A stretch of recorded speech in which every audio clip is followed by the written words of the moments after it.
Hi പ്രിയ സുഹൃത്തുക്കളെ, വളരെ ലളിതമായൊരു കാര്യം പരിചയപ്പെടുത്തുകയാണ്. ഇത് സ്ത്രീകൾക്കും പുരുഷന്മാർക്കും കുഞ്ഞുങ്ങൾക്കൊക്കെ ഫോളോ ചെയ്യാൻ സാധിക്കുന്ന ഒരു ചെറിയ സംഭവം. കൊളസ്ട്രോളൊക്കെ കൂട്ടേണ്ട കാര്യമൊന്നുമില്ലെന്നേ, ഇതിൽ തന്നെ കുറേ കാര്യങ്ങളുണ്ട്. അതായത് നമ്മൾ സാധാരണ വറക്കുന്ന മീനുണ്ടല്ലോ, അത് ഇതുപോലെ വാഴയിലങ്ങ് പൊതിയുക. അത്യാവശ്യം നമ്മൾ സാധാരണ വറക്കാൻ ഉപയോഗിക്കുന്ന ഫിഷിൻ്റെ കൂട്ട്, അതിനകത്ത് മുളകും കുരുമുളകും അത്യാവശ്യം വേണം. ഇഞ്ചിയും ശകലം വെളുത്തുള്ളിയും അത്യാവശ്യമായി ചേർക്കുക. ഒരു തുള്ളി എണ്ണ പോലും ചേർക്കാതെ ചേർക്കുമ്പം ഒരു കാര്യം, കുരുമുളകിനകത്ത് പച്ച കുരുമുളക് തന്നെ ചേർക്കാൻ സാധിക്കുന്നത് അത്രയും നല്ലത്. ഇപ്പോൾ കുരുമുളകിൻ്റെ സീസണാണ്. ഇതുപോലെ വറുത്തെടുക്കാൻ സാധിക്കും. ഇത് വാഴയിലേക്കകത്ത് പൊതിഞ്ഞിട്ട് റാപ്പെന്നൊക്കെ പറയണേ. അപ്പം വാഴയിലേക്കകത്ത് പൊതിഞ്ഞ് ഇങ്ങനെ വെക്കുക. ചൂടാവുന്നതനുസരിച്ച് തിരിച്ചു കൊടുക്കുക. എന്നിട്ട് ഈ വാഴയിലൊന്നും പൊളിച്ചുകൊണ്ട് കൊടുക്കുന്ന ആരും കൊടുക്കരുത്. ആ വാഴയിലേക്കകത്ത് തന്നെ കൊടുക്കണം. കാരണം എന്ന് പറയുമോ, പണ്ട് നമ്മൾ പൊതിച്ചോറ് കിട്ടുമ്പോഴേ ചമ്മന്തിയുടെ രുചിയൊക്കെ നമുക്കുള്ളത് വാഴയുടെ മണമാണ്. അപ്പോൾ അതിനാണ് പൊതിച്ചോറ് കിട്ടുന്നത്. നമുക്ക് ചോറ്റുപാത്രം വാങ്ങിക്കാൻ സാധിക്കാത്തതുകൊണ്ടല്ല നമ്മൾ പൊതിച്ചോറ് കഴിക്കുന്നത്. അപ്പോൾ അതുപോലെ കൊളസ്ട്രോൾ രഹിതമായിട്ട് നിങ്ങൾക്ക് ഇങ്ങനെ മീൻ ഉണ്ടാക്കാം. ഇതിൻ്റെ പിന്നിൽ പ്രവർത്തിച്ചത് കുറച്ചൊക്കെ ഞാനാണെങ്കിലും ഇതൊരു ഷെഫാണ് ഇതിൻ്റെ പിന്നിൽ. അദ്ദേഹത്തിൻ്റെ പേര് പ്രിൻസ് ചെക്കനാട് എന്നാണ്.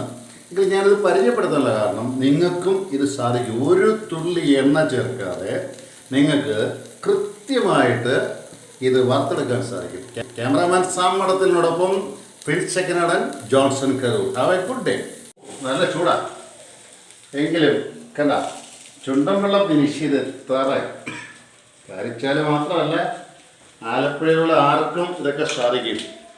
ഇത് അങ്ങനെ തൊടാൻ എനിക്ക് വയ്യ, ചൂടായതുകൊണ്ട്. അതെ, ഇത് ഇങ്ങോട്ടൊന്ന് ഇളക്കി വെച്ച് ഈ ഇലയുടെ രുചിയോടൊക്കെ ചേർത്ത് ഒന്ന് കഴിച്ച് നോക്കിയാൽ ചൂട് ഒന്ന് കഴിച്ച് നോക്കുകയും ഇത് കഴിച്ചിട്ട് നിങ്ങളുടെ ഭാര്യയ്ക്കോ ഭർത്താവിനോ മക്കൾക്കോ ഒക്കെ കൊളസ്ട്രോൾ ഉണ്ടാവാതെ ജീവിക്കണമെങ്കിൽ ഇലക്കാത്തൊന്ന് ചുരുട്ടിക്കേ.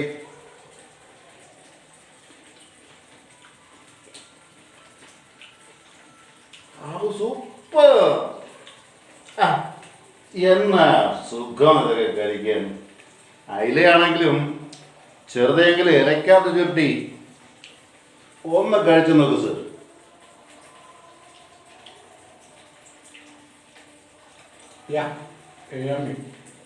ഷാപ്പിലെ കറികൾ പോലും തോറ്റുപോകും കേട്ടാ.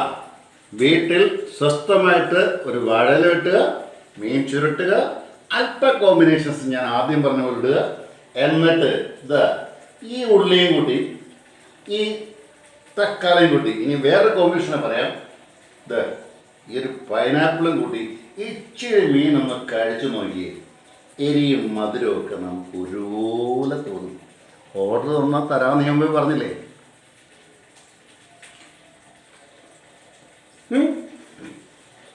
Thank you.